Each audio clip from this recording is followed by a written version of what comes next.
जोङो दुलाराय बर' फरायसा आफादनि जि स्पेसियेल कनभेनसन बेनि मोनसे खुंनायनि लाहार फाहारनि थाखाय दिनै मोनसे बानजाय आफाद दानाय जादों।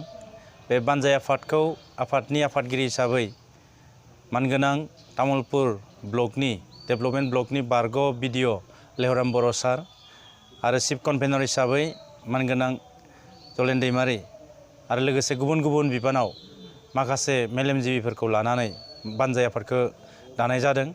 आरो जों मिजिंथिदों दुलाराय बर' फरायसा आफादनि जि जर'खा जथुम्मा बेखौ तामुलपुराव जोङो जि गाजा गोमजायै जोङो खुंफुंना हरनो थाखाय लाहार फाहार खालामदों। 11 जोंनि जि 12 आरो 13 तारिख जा 12 तारिखआव स्पेसियेल कनभेनसन जागोन।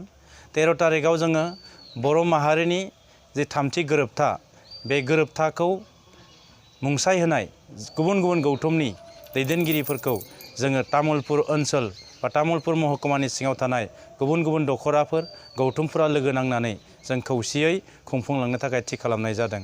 दा बेखायनो बै हाबाफारियाव रायजो राजा मेलेमजिबि गासैबो गौथुमनि रायजो राजा बिथांमोनखौ बाहागो लानो थाखाय खावलायनाय जाबाय बानजाय आफादनिफ्राय।